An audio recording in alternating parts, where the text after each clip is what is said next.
Bonjour à tous, c'est Alice Korovitch et aujourd'hui je vous parle d'une différence fondamentale entre la pensée orientale et la pensée occidentale.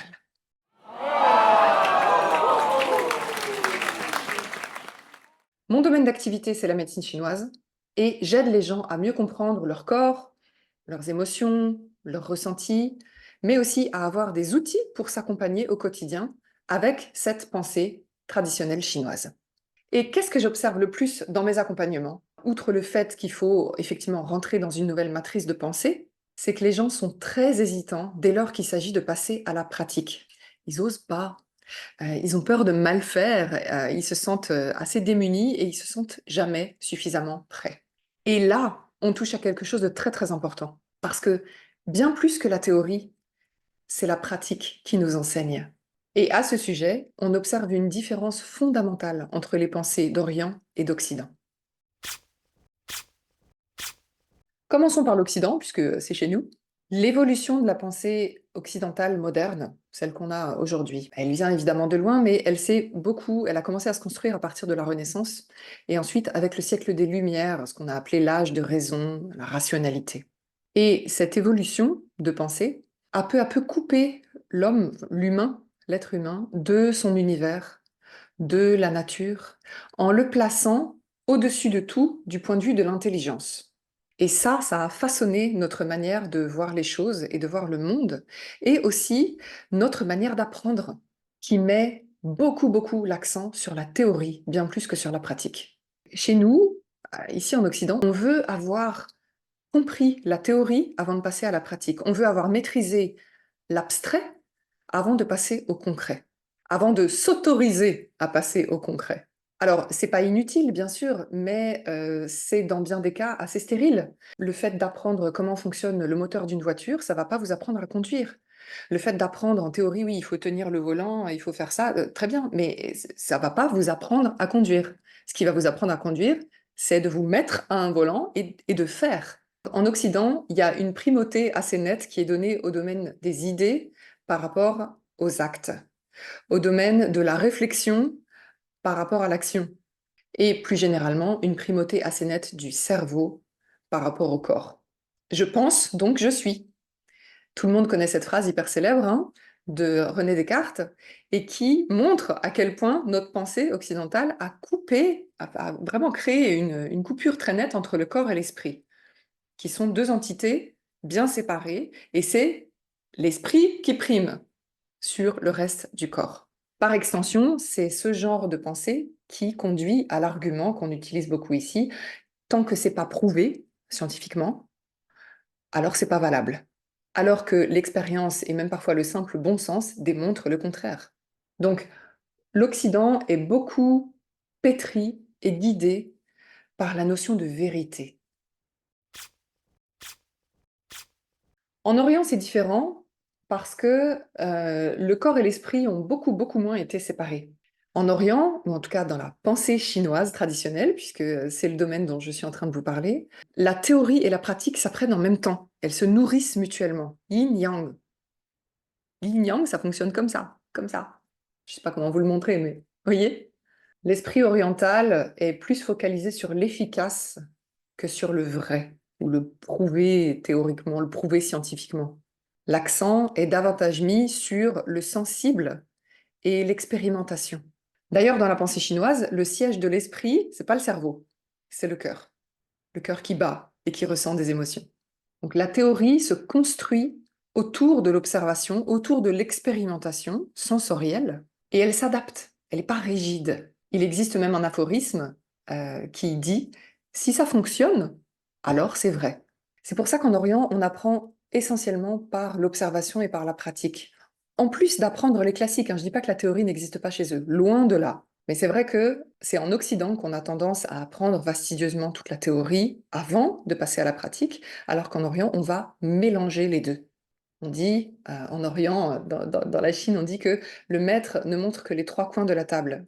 Et le disciple doit trouver lui-même le quatrième. Donc il doit réfléchir, évidemment, mais expérimenter. Il n'y a que comme ça qu'il va pouvoir apprendre. La théorie est largement, très largement respectée et reconnue dans la pensée orientale, évidemment. hein, théorie, pratique, yin-yang, on a besoin des deux.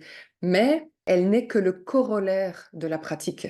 Elle n'est que le résultat de l'expérience qui a été répétée et observée maintes et maintes fois.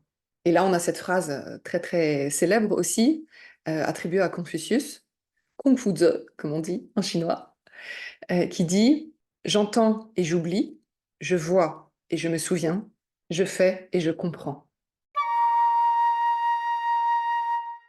Bon alors, attention s'il vous plaît, hein, je ne suis pas en train de dire que l'Occident a tout faux et que l'Orient a tout raison. C'est pas du tout ça mon propos. Je pointe simplement du doigt les différences entre les mécanismes d'apprentissage qui existent dans ces deux pensées.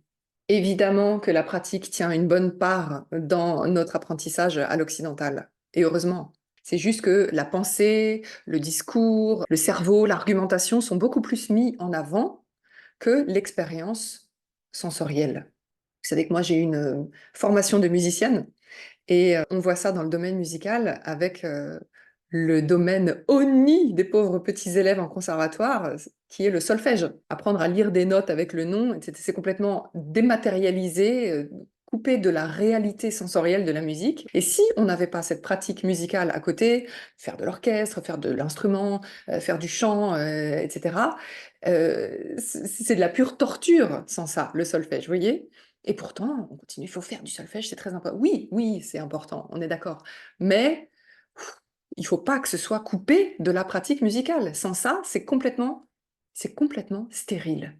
L'apprentissage doit passer par le corps entier.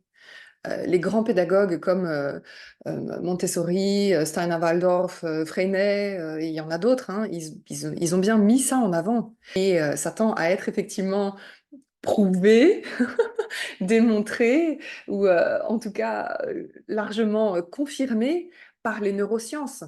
Et inversement, évidemment, la théorie est extrêmement importante dans la culture chinoise, tout comme dans n'importe quelle culture d'ailleurs, hein. Sans théorie, on ne va pas si loin que ça, donc elle est très importante.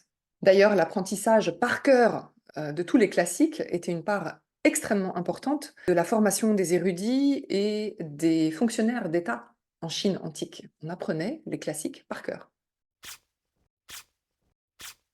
Alors, qu'est-ce que je veux vous dire finalement avec tout ça et surtout comment est-ce que ça s'applique à mon domaine qui est la médecine chinoise? Tout simplement que, comme je dis toujours à mes élèves, ne me croyez pas sur parole, testez, faites et faites-moi vos retours.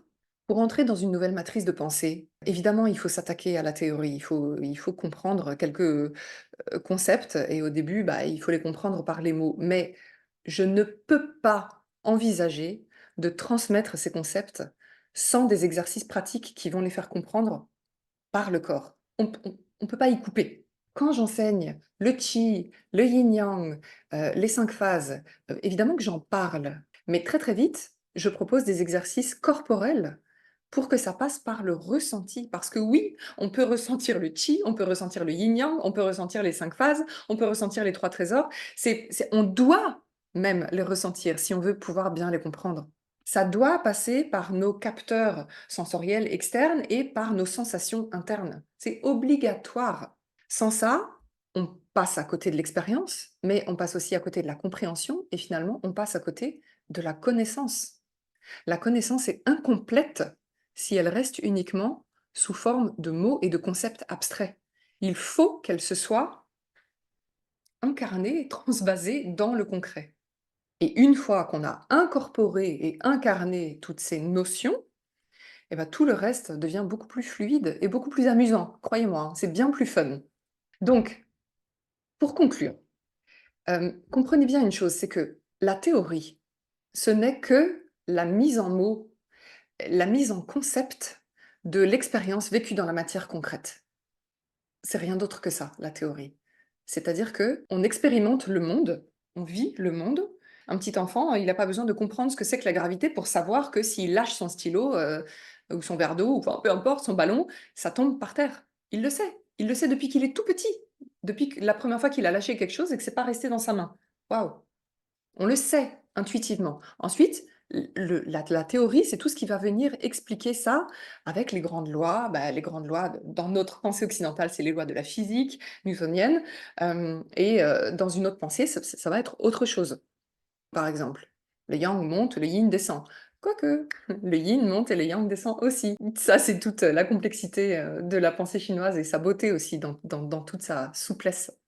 Mais en tout cas, c'est toujours la pratique qui nous enseigne en premier. Regardez un petit enfant qui apprend à marcher, c'est en faisant ses premiers pas qu'il apprend à marcher. C'est pas nous en lui montrant ou en lui expliquant: «Il faut que tu mettes, tu sais, il faut que tu places ton poids là et il faut que tu» voilà. Et c'est pareil, c'est valable pour un petit enfant qui apprend à marcher, mais c'est valable aussi pour un adulte qui veut apprendre n'importe quelle nouvelle activité, apprendre à faire du vélo, il faut le faire pour comprendre, pour que le corps comprenne l'équilibre. Vous voyez l'importance de la pratique? C'est la pratique qui nous enseigne en premier et la théorie ensuite elle vient mettre des mots, mettre des concepts et alors ça peut être satisfaisant effectivement pour l'esprit, pour le cerveau, mais c'est pas la théorie qui nous enseigne. Le premier enseignant, c'est la pratique.